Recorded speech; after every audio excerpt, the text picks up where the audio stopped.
میں نے کہا، تمہارا مشورہ اپنی جگہ ٹھیک ہے، لیکن میرے اپنے بھی کچھ مسائل ہیں۔ جیسا کہ میں نے تمہیں بتایا ہے، صفدر کئی ہفتوں سے دیوانہ وار مجھے تلاش کر رہا تھا۔ اب وہ چاہتا ہے کہ میں جلد از جلد اس کے ساتھ واپس جاؤں۔ انڈیا میں مسٹر جے کلارک بہت بے چینی سے میرے منتظر ہیں۔ کیا واقعی یہ نوادرات کا چکر ہے یا کوئی اور بات ہے؟ میں نے تم سے کوئی غلط بیانی نہیں کی، جو معلوم تھا تمہیں بتا دیا۔ غزالہ بڑی توجہ سے عاصم کی گردن کا مساج کرنے میں مصروف تھی، لیکن ظاہر ہے وہ ساتھ ساتھ ہماری باتیں بھی سن رہی تھی۔ عاصم نے سگار کا ایک طویل کش لے کر دھواں بے پرواہی سے میری اور غزالہ کی جانب چھوڑا اور بولا، میں تمہیں مجبور نہیں کر سکتا۔ بہرحال میری نیک خواہشات تمہارے ساتھ ہوں گی۔ ہاں، اتنا ضرور کہوں گا کہ اب تمہیں شنکر کے ساتھ ساتھ اشارف سے بھی بے حد محتاط رہنے کی ضرورت ہوگی۔ وہ لوگ تمہیں اور مجھے اپنا دشمن نمبر 1 تصور کر رہے ہیں۔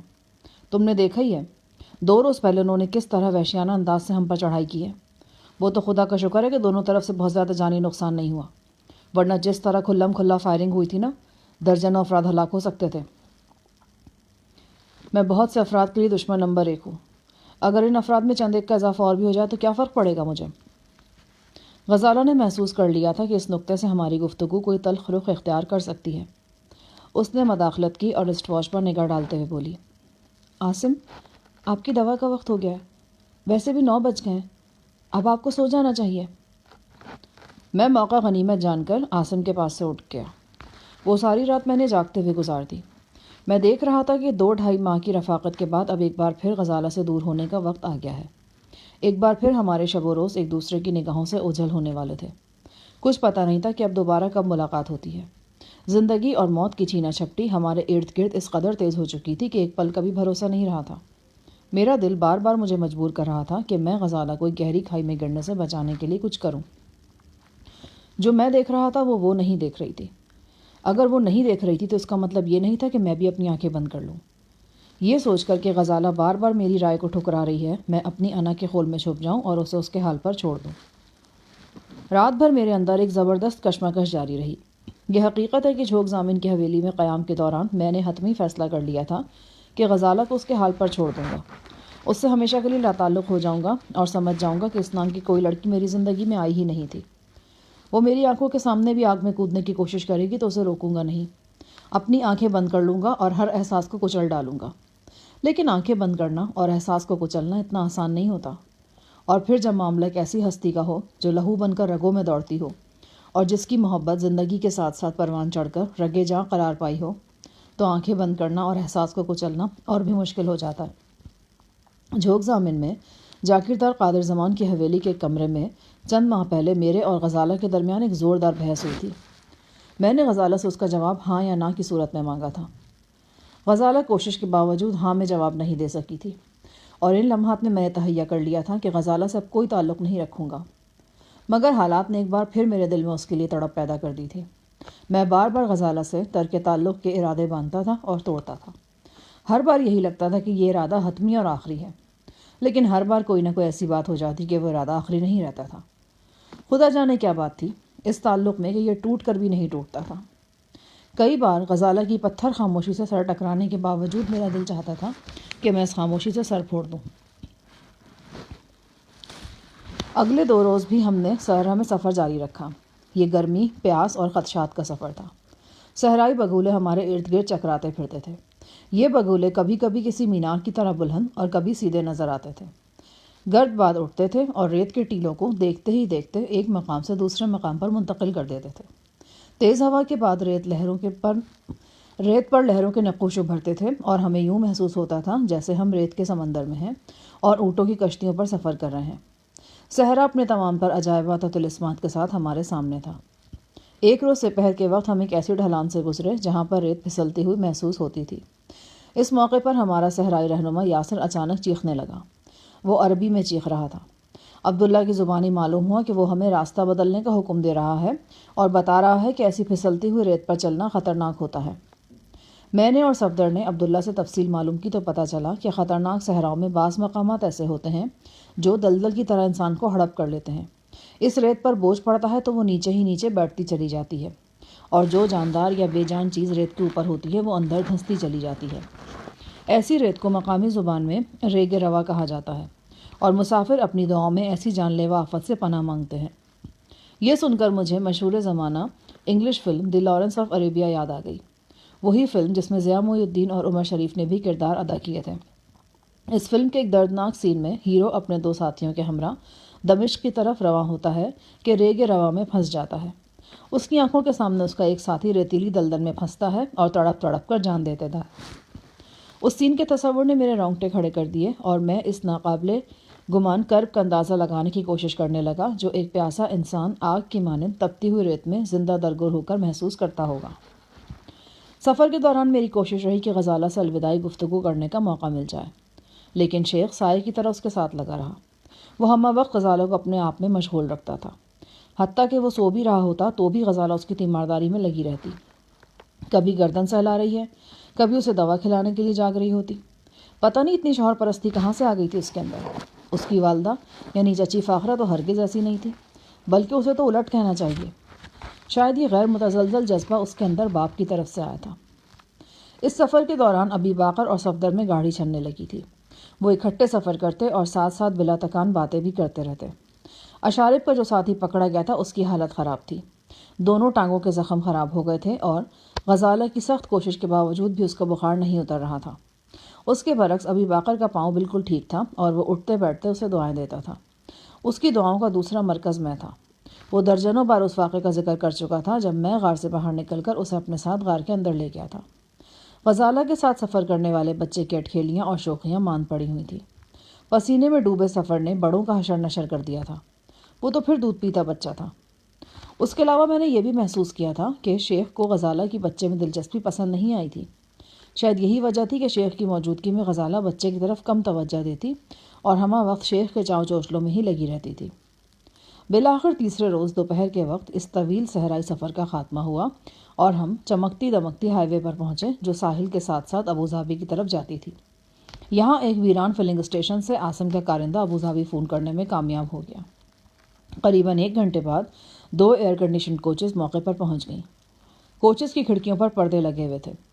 پورا قافلہ سہولت کے ساتھ ان میں سوار ہو گیا۔ اونٹوں اور جیپوں وغیرہ کو ٹھکانے پر پہنچانے کے لیے عاصم کے 15-20 کارندے موقع پر ہی رہ گئے۔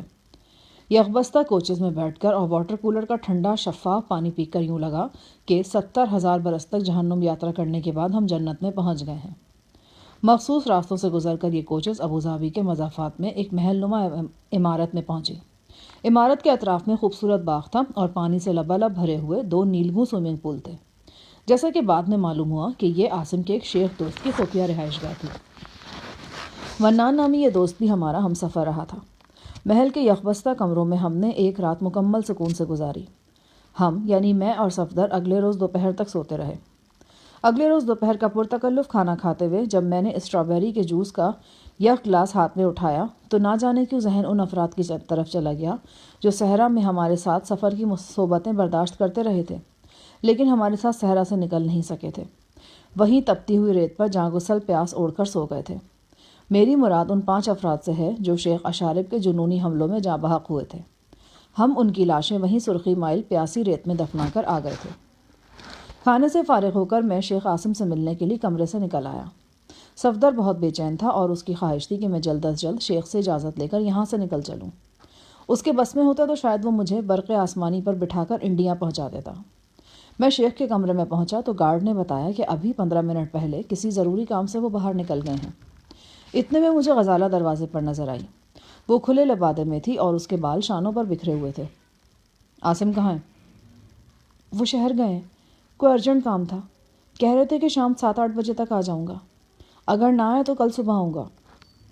لیکن مجھے اور صفدر کو تو آج یہاں سے جانا تھا۔ آپ کو عاصم سے مل کر جانا چاہیے۔ کیا اس سے رابطے کا کوئی ذریعہ نہیں ہے؟ آپ ان کے مینیجر سے پوچھ لیں، شاید کچھ بتا کر گئے ہوں۔ مینیجر سے پوچھا تو اس نے بھی وہی بات بتائی جو غزالہ نے بتائی تھی۔ شام تک میں نے اور صفدر نے شدت سے عاصم کا انتظار کیا۔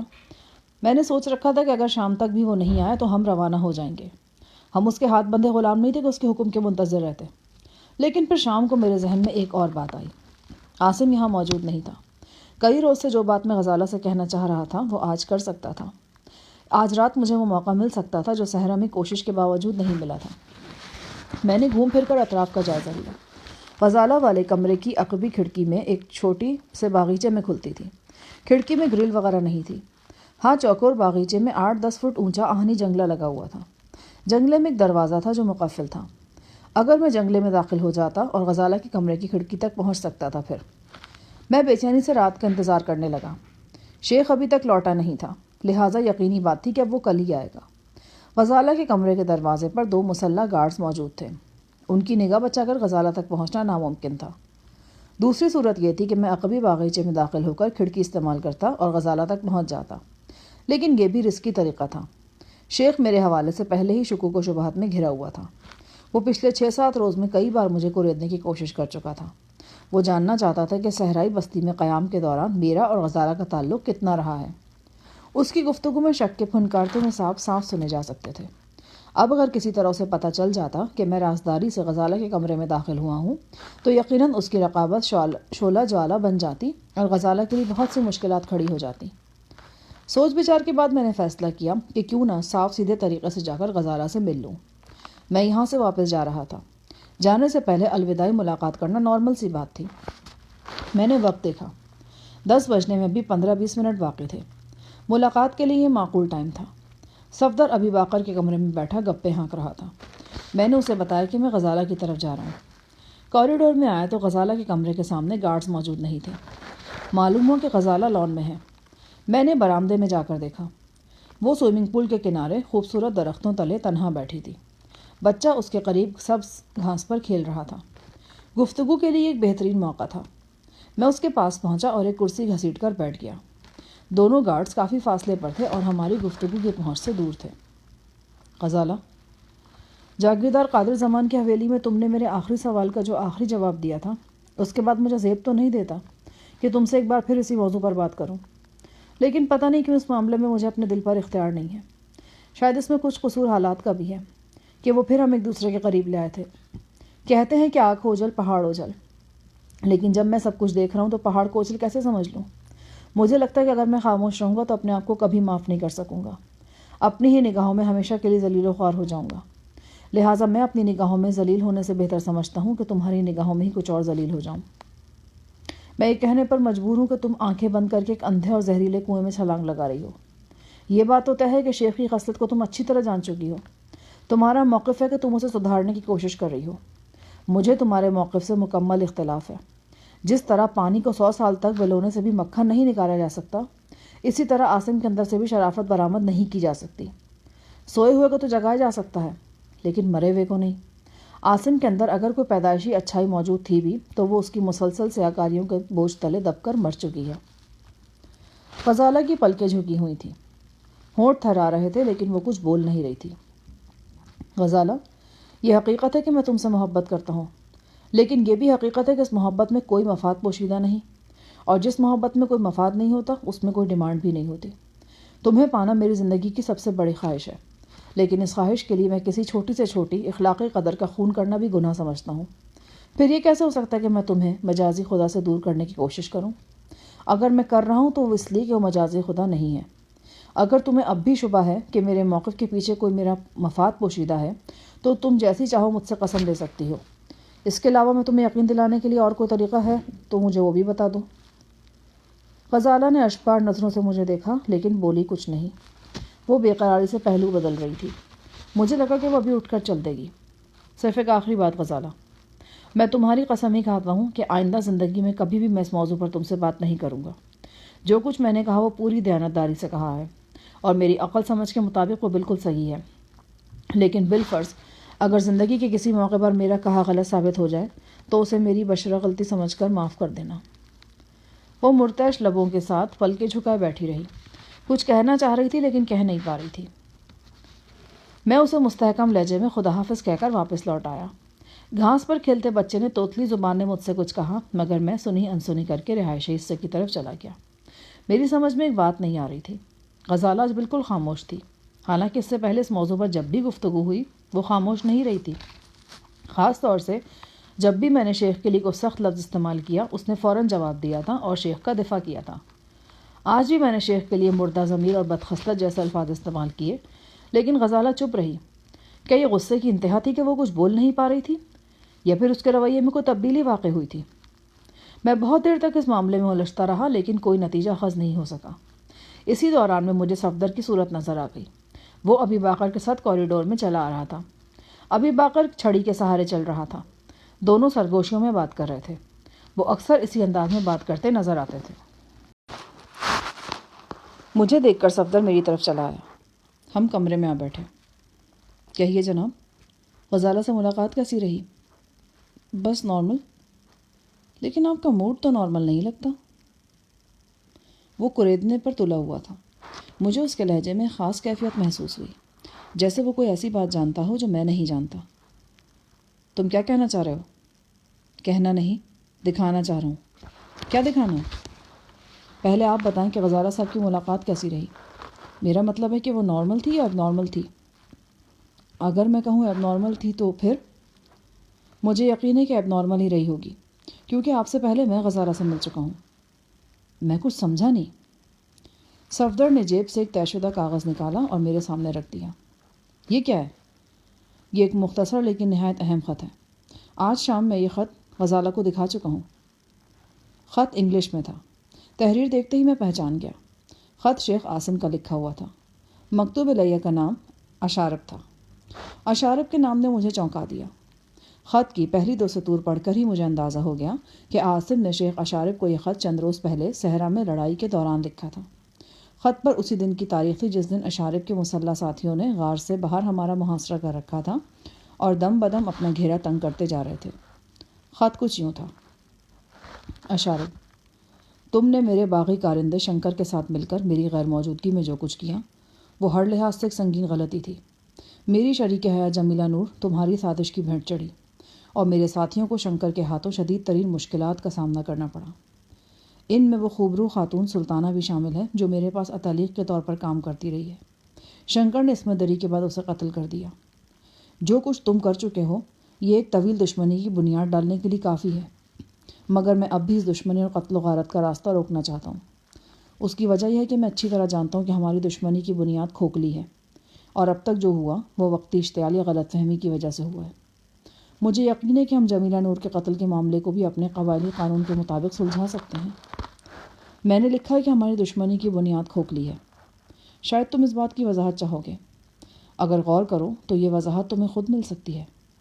ہماری چپقلش کی بنیادی وجہ یہی ہے کہ پاکستان سے ایاز کی برات خالی ہاتھ لوٹنے کے سبب ہماری توہین ہوئی ہے۔ تم لوگ یہ چاہتے ہو کہ اس توہین کا بدلہ لیا جائے، یا پھر جس لڑکی سے ایاز کی نسبت طے ہوئی تھی اسے دلہن بنا کر ابوظہبی لایا جائے۔ بخدا اشارب، میرا اپنا موقف بھی یہی ہے، صرف ہمارے طریقہ کار میں فرق ہے۔ تم فوری کارروائی چاہتے ہو جبکہ میں حکمت عملی کے تحت آگے بڑھ رہا ہوں۔ میں بڑی سے بڑی قسم کھا کر کہہ سکتا ہوں کہ وہ لڑکی ہماری بہو بن کر یہاں آئے گی اور ضرور آئے گی۔ اگر گھی سیدھی انگلیوں سے نہیں نکلے گا تو انگلی ٹیڑھی کر لیں گے۔ بے شک لڑکی کا بھائی شاہ جہان ایک سرکش گھوڑا ہے، لیکن میں نے اس گھوڑے کو کچے دھاگے سے یوں باندھ رکھا ہے کہ جہاں چاہوں ایک اشارے سے اسے کھینچ کر لے جا سکتا ہوں۔ میرا خیال ہے کہ تم میری بات سمجھ رہے ہو۔ جس خاندان کی لڑکی ہم لانا چاہ رہے ہیں اس خاندان کی ایک لڑکی میرے حرم میں موجود ہے۔ اس کے ہوتے ہوئے اس خاندان کی مجال نہیں کہ پر مار سکے۔ ہم ایک ہیں، ہمارا خون ایک ہے۔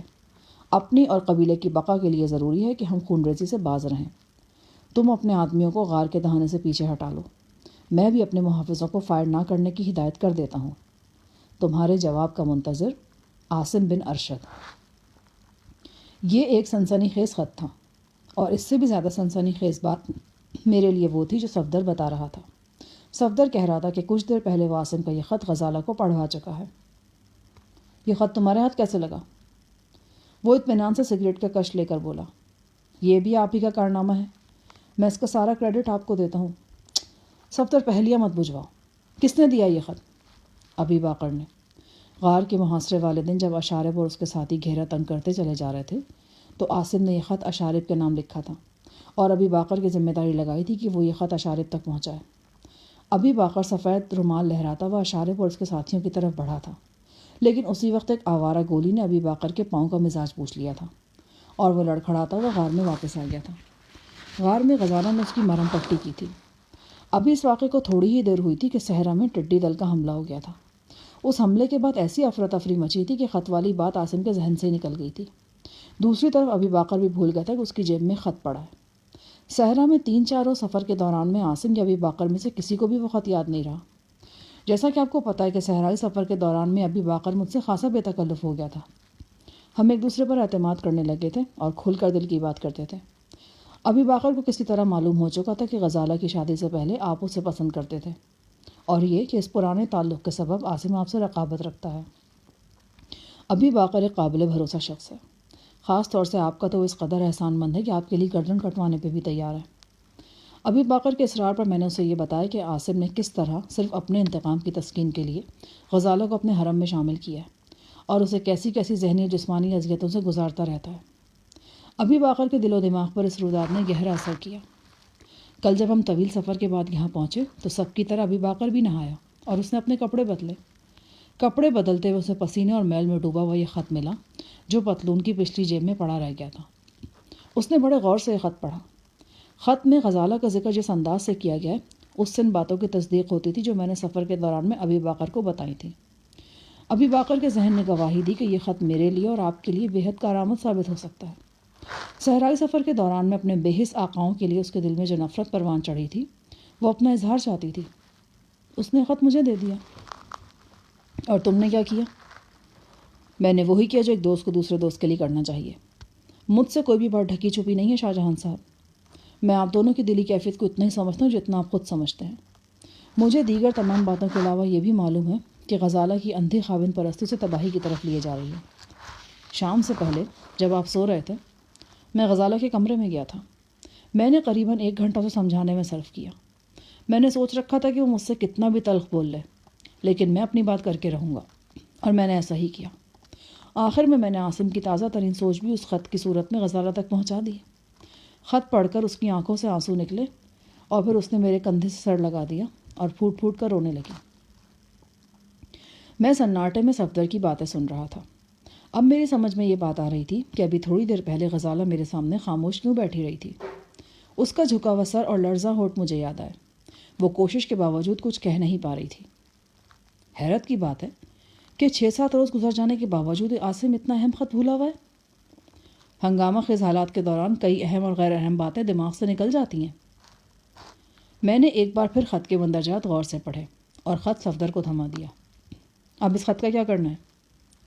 میں نے پوچھا۔ ابی باقر کل سے یہی سوچ رہا ہے۔ کبھی وہ فیصلہ کرتا کہ خط کو ضائع کر دے، کبھی سوچتا کہ عاصم کے حوالے کر دے۔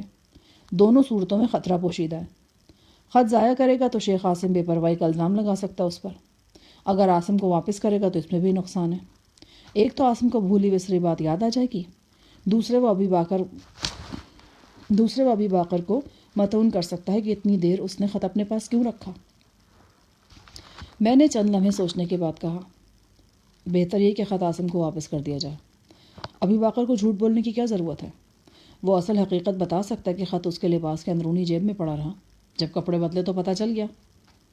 میرا اپنا بھی یہی خیال تھا، لیکن یہ بھی تو ہو سکتا ہے کہ خط والی بات عاصم کے دماغ سے نکل گئی ہو اور اب 7 روز بعد عاصم کو خط واپس کر کے ابی باقر خامخواہ اس کے غصے کا نشانہ بنے۔ بہرحال اس بارے میں تم دونوں سوچ بچار کر سکتے ہو۔ اہم بلکہ بہت اہم بات ہے کہ خط غزالہ کی نظر سے گزر گیا ہے۔ دیکھا جائے تو اب اتمام حجت میں کوئی کسر باقی نہیں رہ گئی۔ میں نے غزالہ میں کافی تبدیلی محسوس کی ہے جناب۔ یقیناً آپ نے بھی کی ہوگی۔ مجھے تو کوئی خاص تبدیلی نظر نہیں آئی اور مجھے توقع ہے کہ آئندہ بھی نظر نہیں آئے گی۔ کہیں آپ ضرورت سے زیادہ مایوسی کا اظہار تو نہیں کر رہے؟ تم یہ بات اس لیے کہہ رہے ہو کہ پچھلے 1.5 سال میں تم غزالہ سے بہت کم ملے ہو۔ تم نہیں جانتے کہ وہ اپنی خود ساختہ پابندیوں میں کتنا جکڑی جا چکی ہے۔ اس نے اپنے ذہن کو اتنا تنگ کر لیا ہے کہ اس میں عاصم کے سوا کوئی سما ہی نہیں سکتا۔ لیکن کبھی کبھی جمود ٹوٹ بھی تو جاتا ہے۔ کچھ جمود زندگی بھر ساتھ رہتے ہیں۔ شاہ جہان صاحب، مجھے یقین ہے کہ غزالہ کی سوچ میں تبدیلی واقع ہوگی۔ وہ کتنی بھی اصول پرست صحیح ہے تو گوشت پوست کی انسان۔ اس کے سینے میں متاثر ہونے والا دل دھڑکتا ہے۔ وہ کب تک اپنے احساسات سے جنگ لڑ سکتی ہے؟ وہ جنگ جیت چکی ہے۔ اس نے اپنے آپ کو فنا کر لیا ہے۔ میں سمجھتا ہوں کہ اب اس میں کوئی ایسا احساس باقی ہی نہیں رہا جو اسے شیخ عاصم کے محاصرے سے نکلنے میں مدد دے سکے۔ میں آپ سے اتفاق نہیں کر رہا۔ مجھے یقین ہے کہ غزالہ میں تبدیلی آئے گی۔ زیادہ نہیں آئے گی تو تھوڑی آئے گی، لیکن آئے گی۔ دروازہ کھلا اور عاصم کا دوست عبداللہ اندر آ گیا۔ وہ شیخ قاسم کے قافلے میں واحد شخص تھا جس کے چہرے پر کبھی کبھار مسکراہٹ کی جھلک نظر آ جاتی تھی۔ وہ اس بات سے بہت متاثر تھا کہ میں نے ایک نہایت نازک وقت میں اپنی جان خطرے میں ڈال کر ابی باقر کی مدد کی تھی۔ اس دن سے وہ مجھے اخی یعنی بھائی کہہ کر بلانے لگا تھا۔ کمرے میں داخل ہوتے ہوئے بولا، یا اخی، میں نے سنا ہے کہ آپ کل جا رہے ہیں؟ نہیں، فی الحال پروگرام ملتوی ہو گیا ہے۔ صفدر جلدی سے بولا، ویری گڈ، لیکن پروگرام بنا کیسے اور ملتوی کیسے ہوا؟ صفدر نے کہا، بنا تو ضرورت کے سبب تھا، لیکن ملتوی اس لیے ہوا کہ ہم موسم میں کچھ تبدیلی کے آثار دیکھ رہے ہیں۔ ہم چاہتے ہیں کہ اس تبدیلی کو دیکھنے کے بعد ہی اپنا لاہ عمل بنائیں۔ ہاں واقعی، موسم تو واقعی کچھ تبدیل ہوا ہے، بارش کے آثار بھی ہیں۔ اور ہاں، یاد آیا، آپ کے کاغذات وغیرہ تو تیار ہونے ہیں۔ کاغذات تو تیار ہی ہیں، بس ٹکٹ وغیرہ لینا ہوگا، بلکہ صرف شاہ جہان صاحب کو ٹکٹ لینا ہوگا۔ میرے پاس تو ریٹرن ٹکٹ موجود ہے۔ 2 دن پہلے تک صفدر کو جانے کی جلدی تھی، لیکن اب وہ مصر تھا کہ ہم 1-2 روز یہاں مزید رکیں۔ میں اس کے اصرار کی وجہ اچھی طرح جانتا تھا۔ اسے توقع تھی کہ غزالہ کے رویے اور سوچ میں کوئی نمایاں تبدیلی آنے والی ہے۔ وہ زبان سے نہیں کہہ رہا تھا، لیکن اس کا خیال تھا کہ شیخ کے سلسلے میں غزالہ کے صبر و برداشت کا پیمانہ لبریز ہو چکا ہے اور وہ اس بارے میں کوئی بڑا فیصلہ کرنے والی ہے۔ تمہارے خیال میں بڑا فیصلہ کیا ہو سکتا ہے؟ میں بھی یقین سے کچھ نہیں کہہ سکتا، لیکن اتنا جانتا ہوں کہ کچھ نہ کچھ ہوگا ضرور۔ ہو سکتا ہے کہ کیا ہو سکتا ہے؟ ہو سکتا ہے غزالہ واپس پاکستان جانے کا فیصلہ کر لے۔ اس کے علاوہ بھی وہ کوئی کلیدی قسم کا فیصلہ کر سکتی ہے۔ شیخ کے لیے اگر اس کے دل میں کوئی نرم گوشہ تھا بھی تو وہ خط دیکھنے کے بعد مکمل طور پر ختم ہو چکا ہے۔ مجھے یقین ہے کہ وہ اس بہروپیے کے ساتھ مزید رہنا پسند نہیں کرے گی۔ تم غزالہ کی مزاج شناسی کا دعویٰ کر رہے ہو، جو بالکل غلط ہے۔ اس کا فیصلہ وقت کرے گا جناب۔ پتہ نہیں صفدر کیا سمجھے بیٹھا تھا۔ ایک ہمدرد و مونس دوست کی حیثیت سے اس کے خیالات میرے لیے قابل قدر تھے۔ وہ ان محرومیوں کو سمجھتا تھا جو بچپن سے اب تک میرے ساتھ رہی تھیں۔ وہ اپنی دانست میں مجھے ان محرومیوں کے گھیرے سے نکالنے کی کوشش کر رہا تھا۔ وہ چاہ رہا تھا کہ وقت کا پہیہ میرے لیے الٹا چل دے، وقت کا جادوگر کوئی ایسا سحر پھونکے کہ حالات کا رخ بدل جائے۔ شاید وہ اپنے تصور کی نگاہ سے ایک بار پھر میرے ہاتھوں میں غزالہ کا ہاتھ دیکھ رہا تھا، لیکن یہ صرف ایک ہمدرد دوست کا بھٹکا ہوا تصور تھا۔ مجھے معلوم تھا کہ ایسا ہونا اب ممکن نہیں۔ شیخ اگلے روز صبح 9-10 بجے کے قریب لوٹا۔ وہ قدرے پریشان نظر آتا تھا۔ میرے پوچھنے پر اس نے بتایا کہ اشارب اور اس کے ساتھیوں نے ہمارے خلاف زبردست محاذ بنا رکھا ہے۔ اشارب اور اس کے ساتھی واپس آ گئے کیا؟ وہ قریباً ہمارے ساتھی صحرا سے واپس لوٹے ہیں۔ بمشکل 5-6 گھنٹے کا فرق پڑا ہوگا۔ ہم سے پہر 4 بجے لوٹے ہیں اور وہ رات 10 بجے کے قریب آئے ہیں۔ انہیں معلوم ہوگا کہ ہم بھی واپس آ گئے ہیں۔ یہ معلوم ہوگا تو حالات اور خراب ہو جائیں گے۔ ابھی تک ہماری آمد صیغہ راز میں ہے۔ کیا کہہ رہے ہیں وہ لوگ؟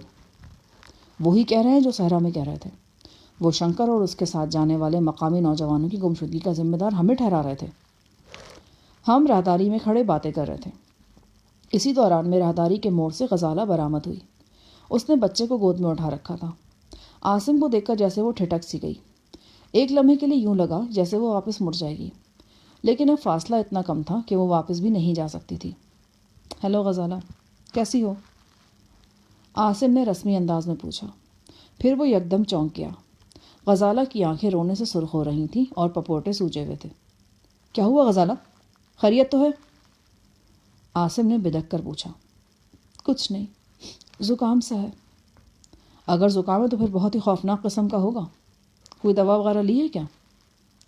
عاصم کے لہجے میں طنز کی ہلکی سی کاٹ تھی۔ نہیں بھائی، یہ تو غلط بات ہے۔ ایسے شدید نزلے کی دوا تو ضرور لینی چاہیے۔ ایسے ہی نزلے بگڑ کر انفلوئنزا اور ٹائیفائڈ وغیرہ بن جاتے ہیں۔ کیوں شاہ جہان؟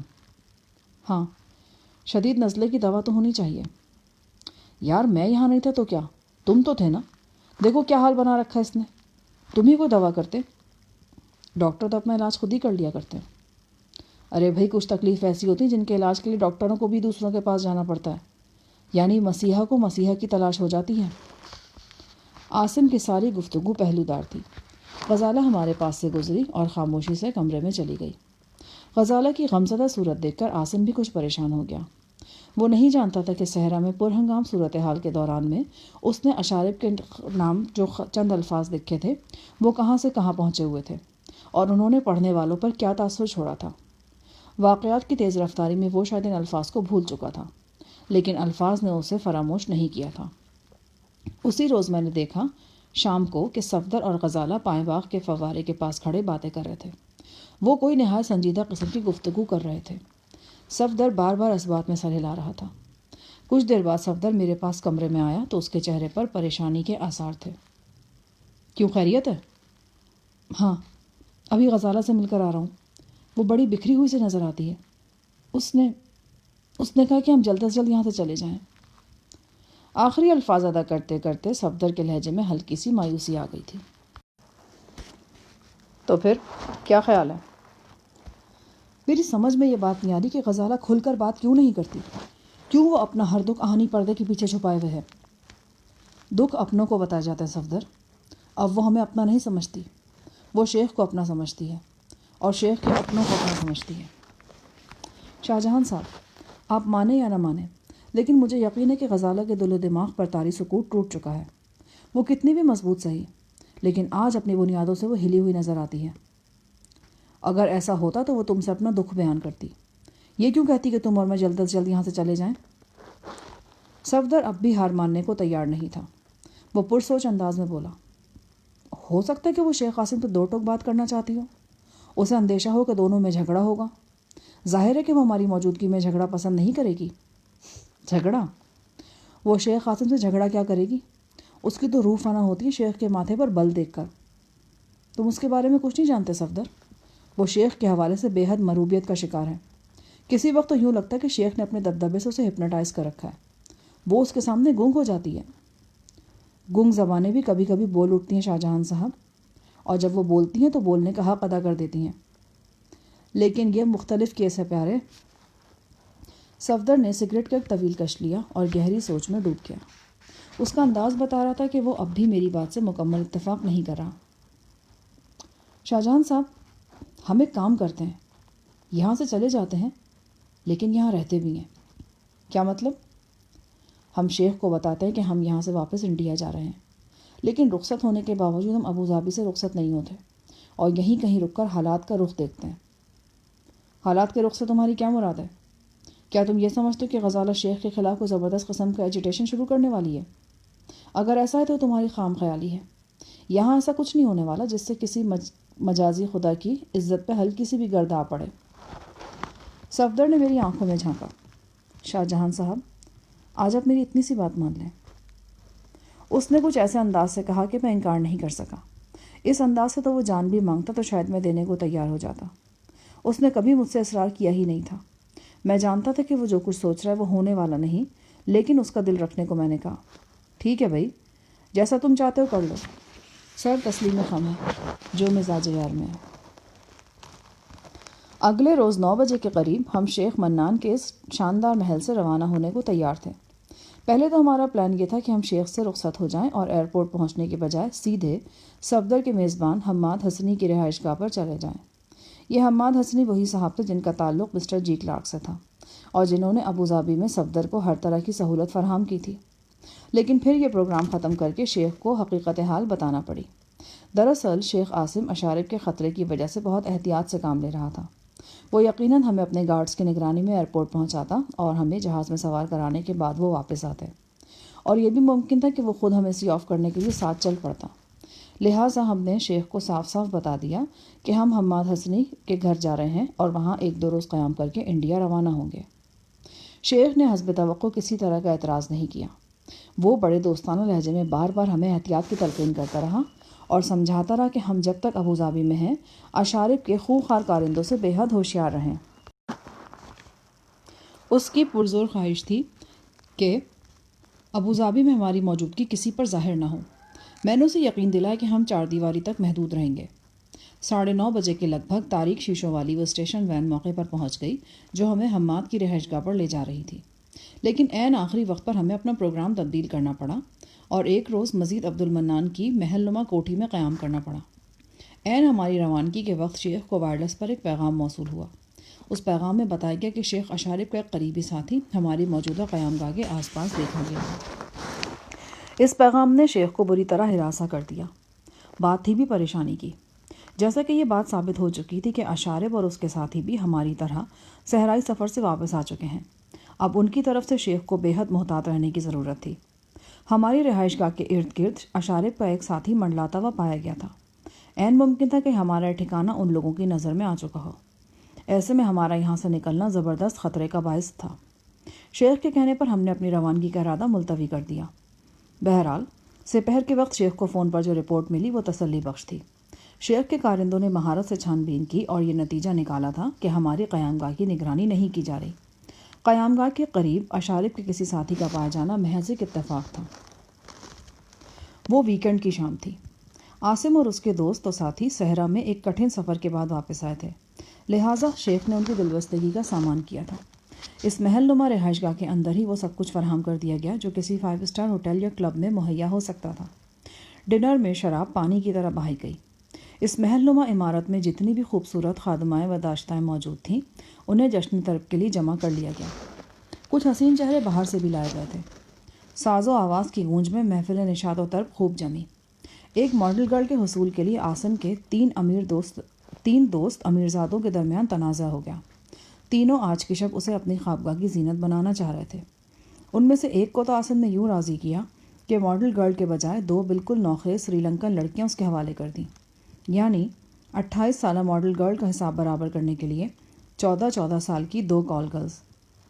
باقی 2 خواہش مندوں کو ماڈل گرل نے خود راضی کر لیا، اور یوں کہ اپنی آدرات کو آدھا آدھا دونوں میں بانٹ دیا، یعنی جسم کی گرمی، باہوں کا گداز، سانسوں کی مہک، اداؤں کی خوبصورتی، سب کچھ آدھا آدھا تقسیم کر دیا گیا۔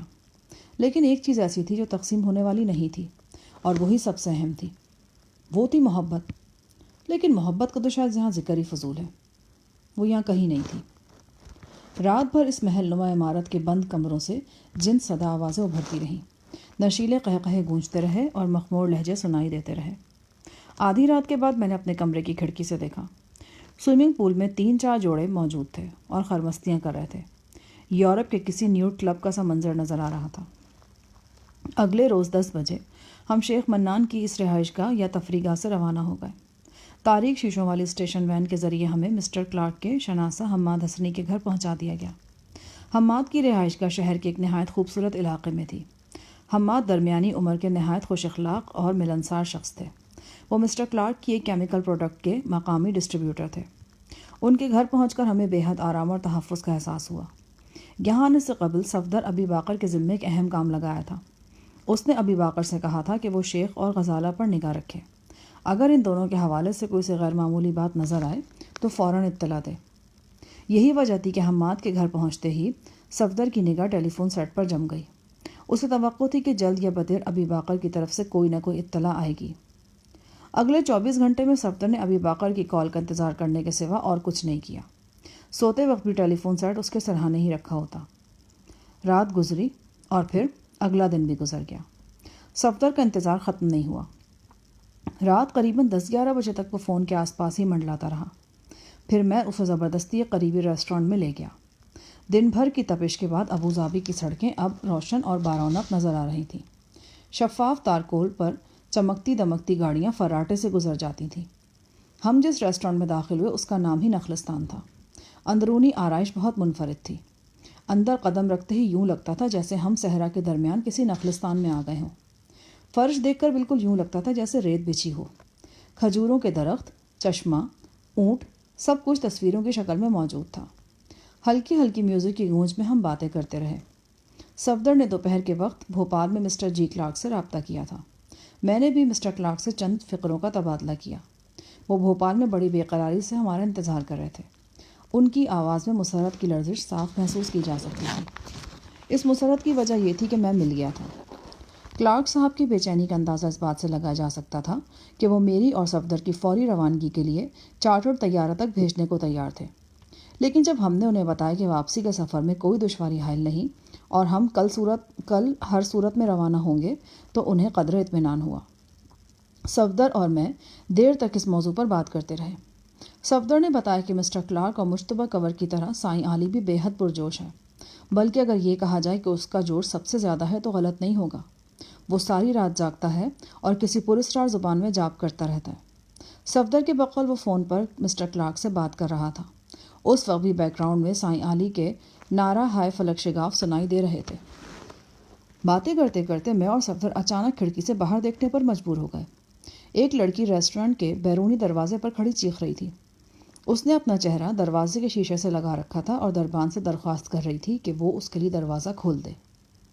لڑکی کی صورت دیکھ کر میری رگوں میں خون منجمد ہو گیا۔ یقیناً صفدر کی بھی یہی کیفیت ہوگی۔ وہ لڑکی غزالہ تھی۔ بچہ اس کی باہوں میں تھا۔ بالوں کی منتشر لٹوں نے غزالہ کا نصف چہرہ ڈھانپ رکھا تھا۔ میں اور صفدر ایک دم اپنی نشستوں سے کھڑے ہو گئے۔ اسی دوران میں دربان نے دروازہ کھول دیا۔ غزالہ لپکتی ہوئی اندر آئی۔ اس کے پیچھے ہی 3-4 افراد بھرا مار کر اندر گھس آئے۔ میں ایک لمحے میں پہچان گیا۔ وہ شیخ کے پالتو کتے تھے۔ ریسٹورانٹ میں ایک دم ہلچل نظر آنے لگی۔ میزوں کے گرد بیٹھے خوش پوش مرد و زن ٹھٹک گئے اور حیران پریشان نظروں سے غزالہ کی طرف دیکھنے لگے۔ یہ نیو یارک کا کوئی نائٹ کلب نہیں تھا، ابو ظبی کا پرسکون ریسٹورانٹ تھا۔ ایسی جگہوں پر دنگا فساد کے مناظر دیکھنے کو کہاں ملتے ہیں؟ غزالہ کے پیچھے اندر داخل ہونے والے چاروں افراد اس کے پیچھے لگ گئے۔ غزالہ چیختی ہوئی ایک گوشے کی طرف بڑھی۔ اس نے ابھی تک ہمیں نہیں دیکھا تھا۔ وہ قابل رحم نظر آ رہی تھی۔ یہ سوچنے کا نہیں، عمل کرنے کا وقت تھا۔ ہم چند لمحے تاخیر کرتے تو عاصم کے گنڈے غزالہ کو پکڑ لیتے اور یقیناً مار پیٹ شروع کر دیتے۔ میرے اور صفدر کے درمیان جلتی نگاہوں کا تبادلہ ہوا۔ پھر ہم نے نتائج سے بے پرواہ ہو کر عاصم کے گنڈوں سے ٹکر لے لی۔ پورا ہال خوفزدہ چیخوں سے گونج اٹھا۔ کرسیاں الٹ گئیں، شیشے ٹوٹ گئے، پورے ریسٹورانٹ میں بھگدڑ مچ گئی۔ صفدر نے گنڈے کو اٹھا کر بارش مینیجر کے کاؤنٹر پہ دے مارا۔ دوسرا گنڈا اپنی کھڑی ناک پر میری سر کی دھواں دھار ٹکر کھا کر فرش پر تڑپ رہا تھا۔ 5-10 سیکنڈ میں باقی دونوں گنڈے بلبلاتے ہوئے بھاگ کھڑے ہوئے۔ غزالہ ایک کونے میں سہمی ہوئی کھڑی تھی اور ہمیں دہشت زدہ نظروں سے دیکھ رہی تھی۔ بچہ اس کی باہوں میں حلق پھاڑ کر چیخ رہا تھا۔ میں نے غزالہ کا بازو تھاما۔ صفدر نے بچے کو گود میں لیا اور ہم تیزی سے ریسٹورانٹ کی پارکنگ کی طرف بڑھے۔ جب بھی میں اور صفدر کسی مصیبت میں ہوتے تو ہم دونوں کے درمیان آپوں آپ جیسے کوئی مواصلاتی رابطہ قائم ہو جاتا تھا۔ ایک لفظ کہے یا سنے بغیر ہم ایک دوسرے کی منشا سمجھ لیتے تھے اور وہی قدم اٹھاتے تھے جس کی صورتحال کے تحت ضرورت ہوتی تھی۔ اس وقت ضرورت یہ تھی کہ ہم فوراً یہاں سے روانہ ہو جائیں، کم از کم اس جگہ سے تو فوراً ہٹ جائیں۔ کسی بھی وقت عاصم کے مزید کارندے یہاں پہنچ سکتے تھے اور ہمیں مشکل میں ڈال سکتے تھے۔ فی الوقت یہ سوچنے کا موقع نہیں تھا کہ غزالہ ہم یہاں کیسے پہنچی اور اس کے پیچھے آنے والے کون ہیں۔ اس وقت صرف اپنے دفاع کے بارے میں سوچنا تھا۔ میں نے جیب سے ریوالور نکال لیا۔ سامنے ہی ایک آف وائٹ مرسیڈیز کھڑی تھی۔ باوردی ڈرائیور پاس ہی کھڑا تھا۔ میں نے بے دریغ ریوالور ڈرائیور کی کن پٹی سے لگایا اور چابی اس سے چھین لی۔ وہ ہکا بکا مجھے دیکھتا رہ گیا۔ میں نے غزالہ کو پچھلی نشست پر دھکیلا اور خود صفدر کے ساتھ آگے بیٹھ گیا۔ اسٹیئرنگ صفدر کے ہاتھوں میں تھا۔ اگلے ہی لمحے مرسیڈیز کے پہیے چرچرائے اور وہ تیز رفتاری سے مین روڈ کی طرف بڑھی۔ مین روڈ تک پہنچنے کے لیے ہمیں 2-3 ذیلی سڑکوں سے گزرنا تھا۔ 2-3 فرلنگ آگے جوں ہی صفدر ایک ذیلی سڑک پر مڑا، بغلی راستے سے ایک شیورلیٹ گاڑی آئی اور راستہ روک کر کھڑی ہو گئی۔ صفدر نے بریک پیڈل دبایا اور پہیوں کی احتجاجی چیخ سے قرب و جوار گونج اٹھے۔ ہماری گاڑی شیورلیٹ سے صرف 3-4 قدم کے فاصلے پر رک گئی۔ شیورلیٹ کا بایاں اگلا دروازہ کھلا اور میں نے ایک جھٹکے سے کھلا اور میں نے شیخ کو دیکھا۔ وہ کسی تند بگولے کی طرح گاڑی سے نکلا اور ہماری طرف بڑھا۔ وہ پتلون قمیض میں تھا، لیکن قمیض پتلون کے اندر نہیں تھی۔ ٹائی اس کے گلے میں تھی لیکن گریبان کا بالائی بٹن بند نہیں کیا گیا تھا۔ اندازہ ہوتا تھا کہ لباس بدلتے بدلتے وہ بہت افراتفری میں یہاں چلا آیا ہے۔ اس نے ایک قہر آلود نگاہ ہم دونوں پر ڈالی، پھر بغیر کچھ کہے سنے اس نے گاڑی کا پچھلا دروازہ کھولا۔ غزالہ بچے سمیت کونے میں سمٹ گئی۔ گاڑی کی اندرونی روشنی میں اس کا چہرہ ہلدی کی طرح زرد نظر آ رہا تھا۔ لگتا تھا کہ اس پر سکتہ طاری ہے۔ وہ اپنی جگہ سے ہل سکتی ہے، نہ ہی بول سکتی ہے۔ چلو، شیخ کی تہمکانہ آواز گونجی۔ اس نے اپنا ہاتھ غزالہ کی طرف بڑھا دیا۔ میں کہتا ہوں چلو۔ وہ ایک بار پھر گرجا اور غزالہ لرزنے لگی۔ صفدر نے کہا، شیخ صاحب، آپ ہم سے بات کریں۔ اگر آپ یو شٹ اپ، یہ میاں بیوی کا معاملہ ہے، تم اس میں نہیں بول سکتے۔ اس نے اپنا ہاتھ ایک مرتبہ پھر غزالہ کی طرف بڑھا دیا۔ چلو غزالہ، اس طرح سر عام تماشا بننا ٹھیک نہیں۔ اس مرتبہ عاصم کی آواز قدرے نرم تھی، تاہم اس کی نرم آواز بھی غزالہ کی دہشت میں تخفیف نہیں کر سکی۔ وہ اپنی جگہ جامد بیٹھی رہی۔ بچہ اس کی چھاتی سے چمٹا تھا اور وہ بھی خالی خالی نظروں سے عاصم کی طرف دیکھ رہا تھا۔ شیخ نے غزالہ کی کلائی تھام لی اور اسے اپنی طرف کھینچا۔ شیخ کے غضب کے سامنے غزالہ کی حالت اس تنکے کی سی تھی جو سیلابی پانی میں بلا مزاحمت بہتا چلا جاتا ہے۔ غزالہ نے خالی خالی نظروں سے میری طرف دیکھا۔ ان آنکھوں میں بے بسی و لاچاری تو تھی، لیکن مداخلت کی دعوت اب بھی نہیں تھی۔ میں نے شدید غصے کے عالم میں غزالہ سے پوچھا، تم اس کے ساتھ جانا چاہتی ہو؟ میں نے دل ہی دل میں تہیہ کر لیا کہ اگر اس نے میرے سوال کا جواب انکار کی صورت میں نہیں دیا تو میں بھی اس معاملے میں مداخلت نہیں کروں گا۔ اگر اس کے اپنے ہی اندر خود کو بچانے کی خواہش نہیں تھی تو میں اسے کیسے بچا سکتا تھا؟ میری سوالیہ نظریں غزالہ کی طرف اٹھی ہوئی تھیں اور میں اس نہایت اہم سوال کے جواب کا منتظر تھا۔ ایک لمحے میں جیسے صدیاں گزر گئیں۔ غزالہ کے چہرے نے گواہی دی کہ وہ اذیت کی انتہا کو چھو رہی ہے۔ میں نے ایک بار پھر چلا کر کہا، تم اس کے ساتھ جانا چاہتی ہو؟ غزالہ کی آنکھوں سے دو تنومند آنسو ٹپکے اور پھر اس نے بڑے یقین کے ساتھ اپنا سر نفی میں ہلا دیا۔ یوں لگا جیسے خلاؤں میں کہیں بہت بڑا دھماکہ ہوا ہے اور اس نے اربوں کھربوں نوری سال کے دائرے میں ہر شے کو فنا کر دیا۔ ایک ہی لمحے میں ایک کائنات چکنا چور ہو گئی ہے اور ایک بالکل نئی کائنات وجود میں آ گئی ہے۔ غزالہ کے سر کی چھوٹی سی اس جنبش نے اس طلسم کو پاش پاش کر دیا جس میں وہ اب تک جکڑی ہوئی تھی اور کرہا رہی تھی۔ غزالہ کے سر کی جنبش دیکھنے کے بعد مجھے کچھ اور پوچھنے یا سننے کی ضرورت نہیں تھی۔ میں نے ایک ہاتھ سے غزالہ کی کلائی پکڑی اور دوسرے ہاتھ سے عاصم کی کلائی پکڑی۔ عاصم نے اسی بازو سے غزالہ کا بازو تھام رکھا تھا۔ میں نے زور لگا کر غزالہ کا ہاتھ عاصم کے ہاتھ سے چھڑا دیا۔ عاصم ہکا بکا میری طرف دیکھ رہا تھا۔ پیچھے ہٹ جاؤ عاصم، ورنہ خون خرابہ ہو جائے گا۔ میرے لہجے میں موجود فیصلہ کن کیفیت نے عاصم کو جیسے دھکیل کر پیچھے ہٹا دیا، اور یہ اس کے حق میں بہتر ہی ہوا، ورنہ اس موقع پر شیخ کی لاش گرانا میرے لیے اتنا ہی آسان تھا جتنا کسی کیچوے کو مسلنا۔ جو ہی شیخ پیچھے ہٹا، صفدر نے ایک جھٹکے سے کلچ چھوڑ کر ایسکیلیٹر پر پاؤں کا دباؤ بڑھایا۔ طاقتور مرسیڈیز کمان سے نکلے تیر کی طرح شیورلیٹ کی طرف بڑھی۔ سڑک پر ایک جانب 4-5 فٹ کا راستہ کھلا رہ گیا تھا۔ صفدر کا رخ اسی راستے کی طرف تھا۔ مرسیڈیز کا دایاں حصہ شیورلیٹ سے ایک دم ٹکرایا۔ ایک زوردار دھماکے کے ساتھ چنگاریاں چھوٹی اور مرسیڈیز شیخ کی شیورلیٹ کو راستے سے ہٹاتی ہوئی آگے گزر گئی۔ کدھر جانا ہے؟ میں نے پوچھا۔ مجھے نہیں معلوم، فی الحال مین روڈ پر چلو، وہاں سے دائیں جانب رخ کرو۔ کیوں؟ پھر صحرا میں گھسنے کا ارادہ ہے کیا؟ صفدر کی شوخی طبع اس نازک موقع پر بھی جھلک دکھا رہی تھی۔ یہ مرسیڈیز صحرا میں گھس سکتی ہے تو ضرور چلو۔ صحراؤں میں گھسنے کے لیے گاڑی کی نہیں حوصلے کی ضرورت ہوتی شاہ جہان صاحب۔ سسی پنو کی کہانی میں بھی تو ایسا ہی ہوا تھا۔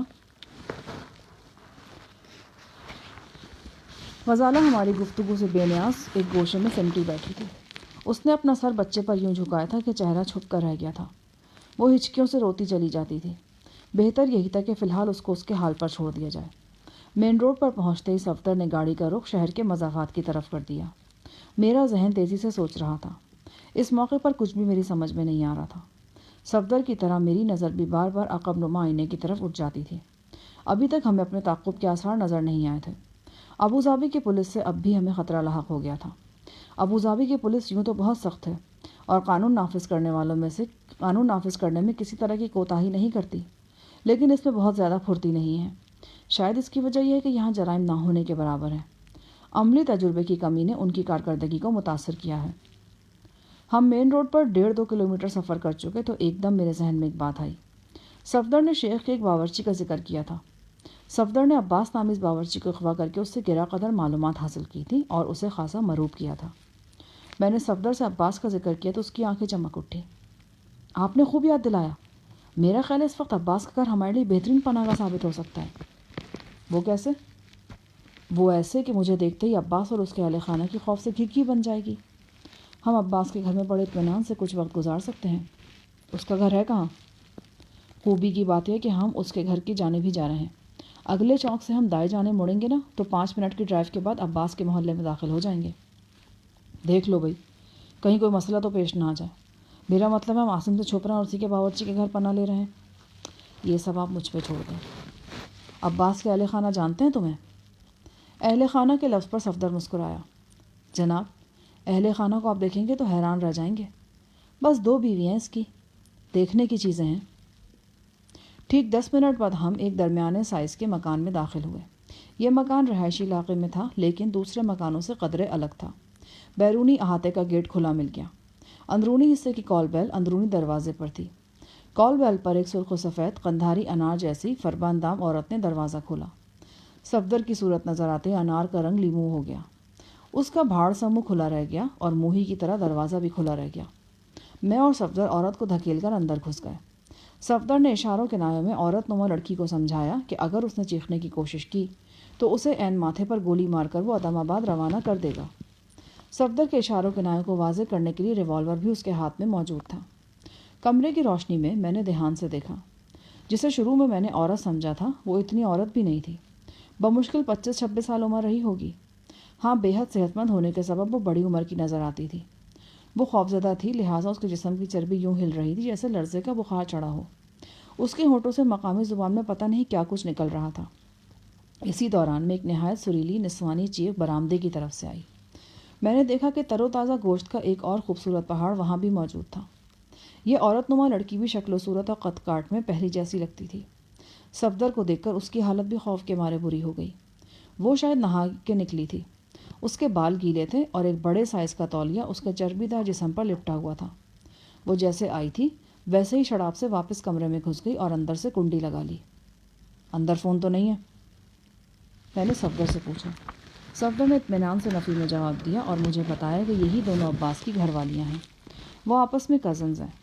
صفدر نے اشاروں کے نائے میں عباس کی لرزہ اندام بیوی سے پوچھا کہ عباس کہاں ہے؟ جواب یہ تھا کہ وہ ڈیوٹی پر ہے اور ابھی گھر واپس نہیں آیا۔ صفدر نے اسے دھمکی آمیز انداز میں کچھ سمجھایا۔ وہ جلدی جلدی اس بات میں سر ہلاتی رہی۔ وہ بالکل سدھائی ہوئی گائے کی طرح ایکٹ کر رہی تھی۔ غزالہ ابھی تک بچے سمیت گاڑی میں ہی تھی۔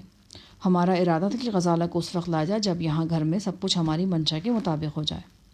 گھر کے ڈائننگ روم میں فون موجود تھا۔ صفدر نے اس کا تار نکال دیا۔ عباس کی دونوں بیویوں میں سے ایک تو قدر حوصلے والی تھی، لیکن وہ جو باتھ روم سے نکلی تھی اس کی طرف سے خطرہ تھا کہ کہیں وہ چیخو پکار شروع نہ کر دے۔ صفدر نے پچھلے کمرے میں اس خوبصورت موٹی کو ایسا اڑنگا لگایا کہ وہ چاروں شانے چت ہو گئی۔ اس نے چیخنے کے لیے منہ کھولا، لیکن اس سے پہلے کہ اس کے حلق سے آواز برآمد ہوتی، صفدر نے ایک تولیہ اس کے منہ میں ٹھونس کر اوپر سے پٹی باندھ دی۔ بعد ازاں اس کے ہاتھ پاؤں بھی باندھ دیے گئے۔ مشقیں کسے جانے کے بعد وہ کچھ اور بھی گول مٹول اور مضحکہ خیز نظر آنے لگی۔ صفدر بڑے خوشگوار موڈ میں تھا۔ موٹی کو باندھتے ہوئے وہ گنگنا رہا تھا اور ساتھ ساتھ سگریٹ کے کش بھی لگا رہا تھا۔ خطرات میں گر کر اس کی شوخی طبع کچھ اور نکھر آتی تھی۔ اسی باندھنے کے دوران صفدر فربا اندام عورت پر جھکا تو اس کے ہونٹوں میں دبی سگریٹ عورت کے گھٹنے سے چھو گئی۔ وہ چیخی لیکن آواز اس کے حلق میں ہی گھٹ گئی۔ اس کے پورے جسم پر لرزہ طاری ہو گیا تھا۔ جتنی تکلیف اسے ہوئی تھی اس سے کہیں زیادہ وہ اظہار کر رہی تھی۔ پورے جسم کی چربی تھل تھل کر رہی تھی۔ صفدر بولا، میرا خیال ہے کہ گائے کو مرگی پڑ گئی ہے، کیوں نہ جلدی سے چھری پھیر لی جائے۔ یہ کیا آفتیں ہیں بھائی؟ آفتیں نہیں ہیں جی، عباس کی بیویاں ہیں۔ اسے فربا اندام عورتیں پسند ہیں۔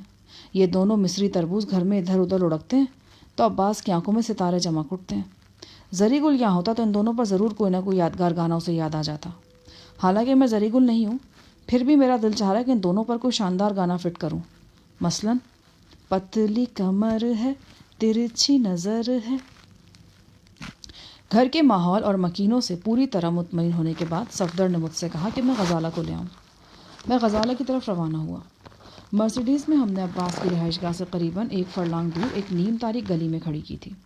گاڑی کی ایک سائڈ شیورلے سے ٹکرانے کے بعد پچک چکی تھی۔ وہ سائڈ صفدر نے دیوار کی جانب رکھی۔ میں تیزی سے قدم اٹھاتا مرسیڈیز تک پہنچا۔ شیخ سے غزالہ کی بغاوت کوئی معمولی واقعہ نہیں تھی۔ اس کے بہت دور رس نتائج نکلنے والے تھے۔ ایک وفاشار صابر بیوی کی ذات میں اٹھنے والا ایک ایسا انقلاب تھا جو شیخ نامی شوہر کو عرش سے فرش پر لے آیا تھا۔ میں نے مرسیڈیز کے پاس پہنچ کر جھانکا۔ غزالہ وہاں نہیں تھی۔ غزالہ ارد گرد کہیں بھی نہیں تھی۔ مجھے اپنے پاؤں کے نیچے زمین کھسکتی محسوس ہوئی۔ غزالہ بچے سمیت غائب ہو گئی تھی۔ پہلا خیال میرے ذہن میں یہی آیا کہ شاید غزالہ کو کہیں زبردستی لے جایا گیا ہے، لیکن پھر میری نگاہ مقفل گاڑی کے اندر ڈیش بورڈ پر پڑی۔ وہاں ایک رقعہ موجود تھا، ایک مختصر کاغذ جس پر چند سطور گھسیٹی گئی تھیں۔ مرسیڈیز کے دروازے اندر سے لاک تھے۔ میں نے چابی لگا کر دروازہ کھولا اور رقعہ نکال لیا۔ وہ غزالہ ہی کی تحریر تھی۔ اس نے بڑی جلدی میں لکھا تھا، ورنہ عام ڈاکٹروں کے برعکس اس کی تحریر بڑی خوبصورت تھی۔ غزالہ نے لکھا تھا، شاہ جہاں، میں ایک دوراہے پہ کھڑی ہوں۔ ایک طرف عاصم تھے، دوسری طرف آپ۔ جو راستہ عاصم کی طرف جاتا تھا وہ میں نے آج ہمیشہ کے لیے چھوڑ دیا۔ کیونکہ اس سے زیادہ صبر و برداشت مجھ میں نہیں ہے۔ دوسرا راستہ آپ کی طرف جاتا ہے، مگر مجھ میں اتنی ہمت نہیں کہ اس راستے پر قدم رکھ سکوں، لہٰذا میں آپ دونوں سے دور جا رہی ہوں۔ ابھی میرے دل و دماغ میں کھلبلی سی مچی ہوئی ہے، شاید میں اس موقع پر ٹھیک سے کوئی فیصلہ بھی نہیں کر سکتی۔ بس ایک بات یاد رکھیے گا، میں جہاں بھی رہوں گی آپ کو یاد رکھوں گی، آپ کی محبت اور عنایتوں کو بھولوں گی نہیں۔ میں ایک ایسی عورت ہوں جس کے ساتھ بے شمار مجبوریاں چمٹی ہوئی ہیں۔ اگر اس طرح اچانک میرے چلے جانے سے آپ کی دل آزاری ہو تو مجھے معاف کر دیجیے گا۔ میں کچھ عرصے بعد آپ کو ایک آخری خط لکھوں گی۔ اس خط میں آپ کو اپنی ذہنی کیفیت کے بارے میں زیادہ تفصیل سے بتاؤں گی۔ مجھے تلاش کرنے کی کوشش کارآمد نہیں ہوگی، اس میں وقت ضائع نہ کیجیے گا۔ فقط غزالہ۔ میں خط ہاتھ میں لیے کتنی ہی دیر گمسم کھڑا رہا۔ غزالہ نے بالکل اچانک ایک غیر متوقع فیصلہ کیا تھا۔ میرے سینے میں درد کی ایک ٹیس اٹھی۔ پتہ نہیں کیوں مجھے مسلسل وہ کانٹوں پر گھسیٹ رہی تھی۔ ایک لمحے میں مجھے اس کے حوالے سے امید کی کرن نظر آتی تو دوسرے ہی لمحے مایوسی کے پہاڑ سر پر آن گرتے۔ ابھی تک تو مجھے ٹھیک سے یہ بھی معلوم نہیں ہو سکا تھا کہ وہ شیخ کے پاس سے بھاگی کیسے، اور کیسے اس ریسٹورنٹ تک پہنچی جہاں میں اور صفدر بیٹھے چائے پی رہے تھے۔ اب وہ بے شمار نئے سوالات چھوڑ کر پھر اوجھل ہو گئی تھی۔ اتنے میں مجھے صفدر آتا دکھائی دیا۔ غزالہ کہاں ہے؟ جواب میں نے اس کی طرف خط بڑھا دیا۔ خط پڑھ کر صفدر کے چہرے کا بھی رنگ اڑ گیا۔ میرا خیال ہے ہم اسے ڈھونڈنا چاہیے، وہ زیادہ دور نہیں گئی ہوگی۔ میں گاڑی پر اور صفدر پیدل دو مختلف اطراف میں روانہ ہوئے۔ یہ ایک رہائشی علاقہ تھا۔ سڑکیں زیادہ کشادہ نہیں تھیں، کچھ زیادہ چہل پہل بھی نہیں تھی۔ غزالہ نے فیروزی رنگ کی پھولدار قمیص پہن رکھی تھی۔ میری نگاہ اس قمیص کو دیکھنے کے لیے بے قرار تھی۔ مجھے معلوم نہیں کہ غزالہ نے ایسا کیوں کیا اور اس کے آئندہ کیا ارادے تھے، لیکن جو کچھ بھی اس نے کیا وہ خاصا خطرناک تھا۔ شیخ کے اہلکاروں سے ہر طرف ڈھونڈتے پھر رہے تھے اور وہ بچے کے ساتھ تنہا تنہا نکل گئی تھی۔ پھر میرے دل میں آیا کہ شاید پہلے سے اس نے پلاننگ کر رکھی تھی کہ شیخ سے چھٹکارا پانے کے بعد وہ کہاں جائے گی، ورنہ وہ اتنی بے وقوف نہیں تھی کہ یوں خود کو سنگین مشکلات کے حوالے کر دیتی۔ قریباً 1 گھنٹے تک آبادی کی سڑکوں پر گاڑی گھمانے کے بعد میں بے نیل و مرام واپس آ گیا۔ 5-10 منٹ بعد صفدر بھی خالی ہاتھ لوٹ آیا۔ ہم دونوں پریشان اور بہت حد تک مایوس بھی تھے۔ صفدر اکیلا واپس نہیں آیا تھا، اس کے ساتھ ابی باقر بھی تھا۔ ابی باقر سے صفدر کی ملاقات محض اتفاقاً ہو گئی تھی۔ وہ صفدر کو ابوظہبی کے ایک پبلک پارک میں منڈلاتا ہوا مل گیا۔ ابی باقر کی زبانی ہمیں معلوم ہوا کہ شیخ منان کے عشرت قدے سے ہمارے آنے کے بعد غزالہ کے ساتھ کیا واقعہ پیش آیا۔ ابی باقر نے بتایا کہ کل رات شیخ اور ان کی بیگم کے کمرے سے بلند لہجے میں بولنے کی آوازیں آئیں۔ شیخ بہت زور سے گرج برس رہا تھا۔ آج شام اندھیرا پھیلنے کے تھوڑی دیر بعد ہی شیخ کے ڈرائیور ناصر نے بڑی رازداری سے ابی باقر کو بتایا کہ بڑے صاحب کی مسز اپنے کمرے میں نہیں ہیں اور بڑے صاحب انہیں گھر میں ڈھونڈتے پھر رہے ہیں۔ اس کے تھوڑی دیر بعد ہی پورچ سے کئی گاڑیاں فراٹے بھرتی باہر نکل گئیں۔ ان میں عاصم کی نئی شیورلیٹ بھی تھی۔ کئی مسلح آدمی ایک جیپ میں سوار تھے۔ ابی باقر نے محسوس کیا کہ یہ لوگ مسز عاصم کے تعاقب میں گئے ہیں۔ اس کے بعد کیا ہوا؟ ابی باقر کو ابھی تک کچھ معلوم نہیں تھا۔ میں نے ابی باقر کو مختصر الفاظ میں صورتحال سے آگاہ کیا اور اسے بتایا کہ شیخ اور اس کے کارندے واقعی غزالہ کے پیچھے گئے تھے، لیکن وہ ان کے ہاتھ نہیں آئی۔ میں نے ابی باقر سے کہا کہ اگر اسے کہیں غزالہ کا کھوج ملے تو وہ ہمیں فوراً مطلع کرے۔ اس کے علاوہ میں نے اسے شیخ اور اس کے کارندوں کی سرگرمیوں پر نظر رکھنے کی بھی ہدایت کی۔ ابی باقر کی آنکھیں چمک اٹھیں۔ شاید یہ اس کی تمنا تھی کہ میں اسے کسی کام کے لیے کہوں۔ اس کے چہرے اور گردن پر ابھی تک مکڑیوں کے کاٹنے کے نشانات موجود تھے۔ اس نے صفدر کو بتایا تھا کہ ان نشانات کو دیکھ کر وہ اکثر ٹٹی دل والے ہولناک واقعے کو یاد کرتا رہتا ہے۔ وہ رات ہم نے عباس کے گھر میں اس کی دونوں فربہ اندام عورتوں کی میزبانی میں گزاری۔ رات کو عباس بھی واپس آ گیا۔ اپنی زوجین کی طرح وہ بھی صفدر سے بے حد مرعوب تھا۔ صفدر کا چہرہ دیکھتے اسے لرزے کا بخار چڑھ گیا اور وہ صفدر کے احکامات پر بلا چوچرا عمل کرنے لگا۔ عباس کی ایک بیوی کو تو باندھ کر صفدر نے کمرے میں دھکیل دیا تھا۔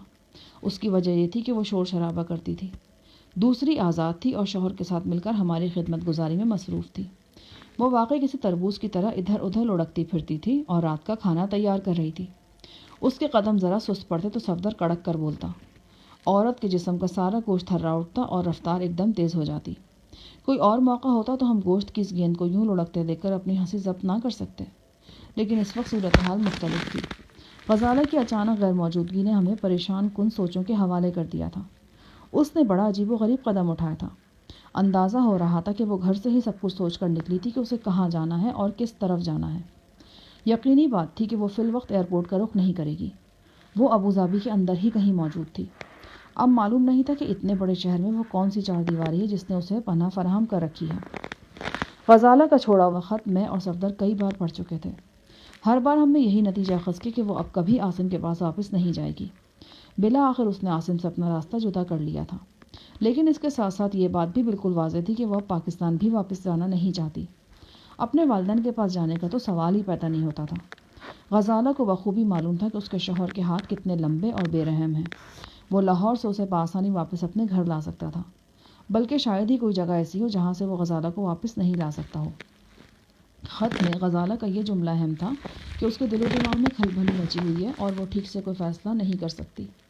اس کا مطلب یہ تھا کہ ابھی وہ کسی آخری فیصلے پر نہیں پہنچی تھی۔ غزالہ کے اس ایک جملے کے کئی معنی ہو سکتے تھے، اور ایک معنی ایسا بھی تھا جس سے مجھے بیتے دنوں کی مدھم خوشبو آئی تھی، اپنے گاؤں جل کوٹ کی کچی دیواروں کی خوشبو، باغوں کی خوشبو اور سرما کی اس